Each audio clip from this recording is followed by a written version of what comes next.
Vivien Leigh, born Vivien Mary Hartley on November 5, 1913, came into a privileged Anglo-Indian family. Her father, Ernest Hartley, was a British broker, and her mother, Gertrude Yakir, was of Irish and Armenian descent.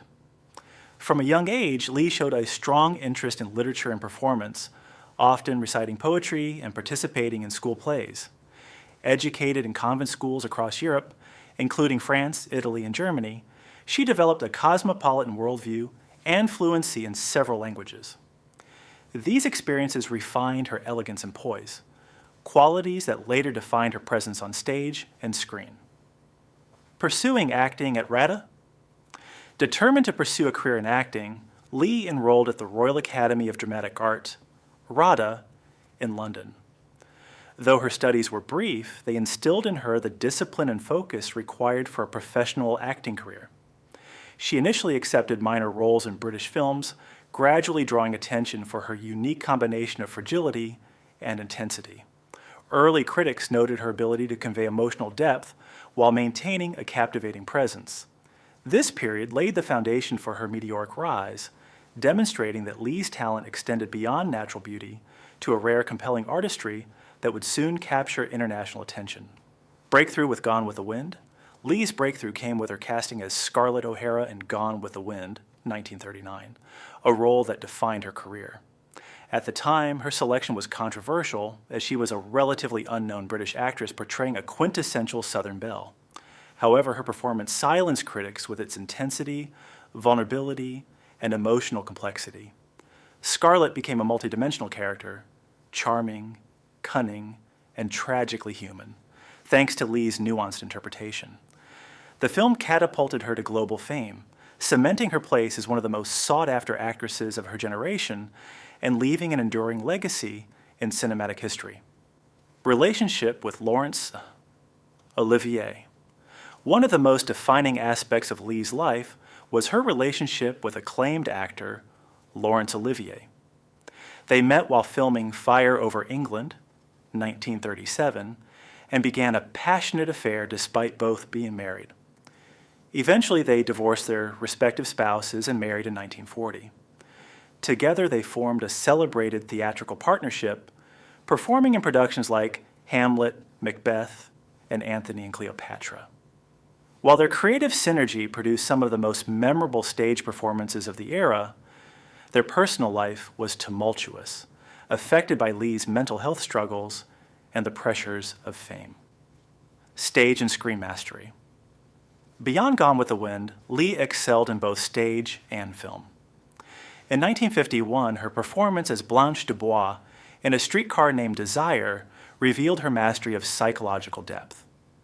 The role, mirroring aspects of her personal struggles, earned her a second Academy Award and reaffirmed her place among the great actresses of her time. On stage, she dazzled in productions such as Titus Andronicus, The Skin of Our Teeth, and Tavarich, the latter winning her a Tony Award in 1963. Leigh's ability to move between the grandeur of classical theater and the intimacy of film showcased her extraordinary versatility and dedication to her craft. Mental health struggles. Behind Leigh's professional brilliance lay profound personal suffering. She battled bipolar disorder, then referred to as manic depression, throughout her adult life. The illness caused severe mood swings, erratic behavior, and depressive episodes, straining her marriage to Olivier and affecting her career.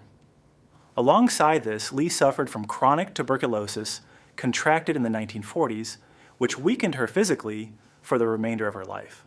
Despite these challenges, she continued to work with determination, masking her struggles to deliver performances that remain iconic, demonstrating resilience, fortitude, and a deep commitment to her art.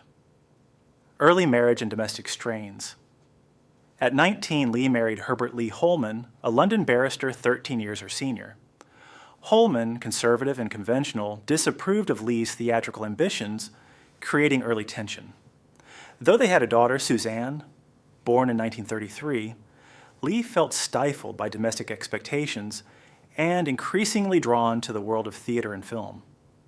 Her growing career ambitions and time away from home widened the emotional distance in their marriage. Despite loving her daughter deeply, Leigh ultimately prioritized her professional aspirations, which would eventually lead her to pursue a life beyond the confines of her first marriage. Affair and marriage to Olivier Leigh's passionate affair with Laurence Olivier began during Fire Over England, 1937, sparking public fascination and scandal. Both were married, Leigh to Holman and Olivier to actress Jill Esmond, but their connection was undeniable.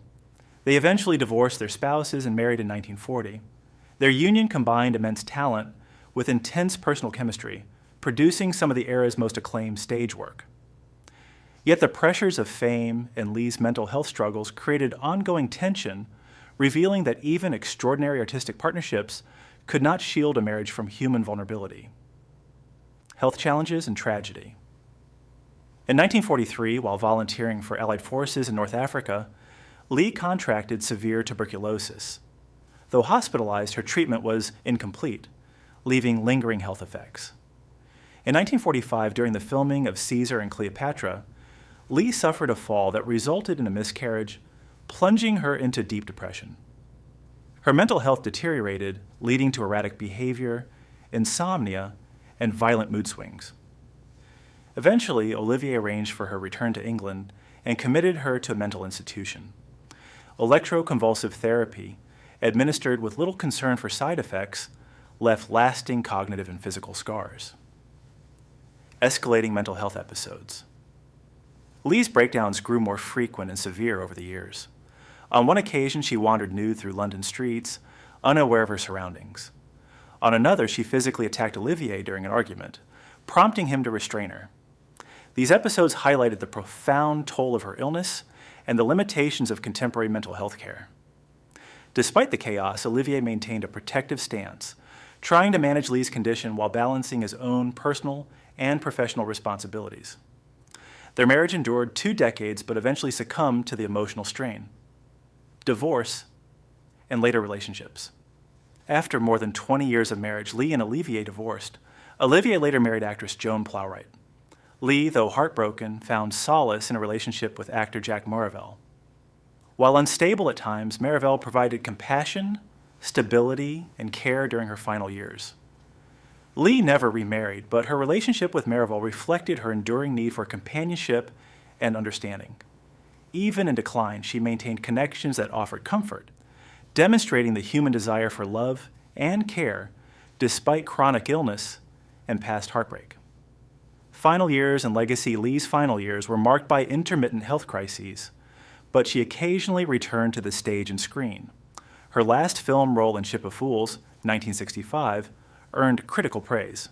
Her health declined rapidly due to tuberculosis complications, and on the night of July 7, 1967, she collapsed and died, found by Marivelle.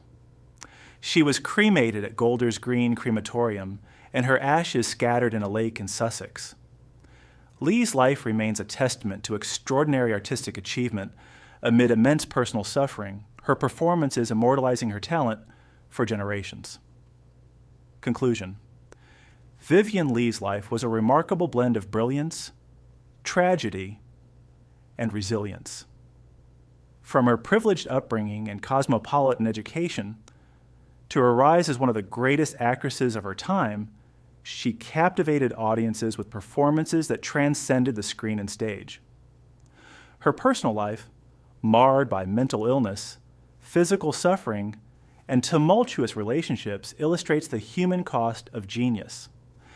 Yet through it all, Leigh's dedication to her craft remained unwavering, leaving a legacy of unforgettable performances and an enduring example of courage, passion, and artistic devotion.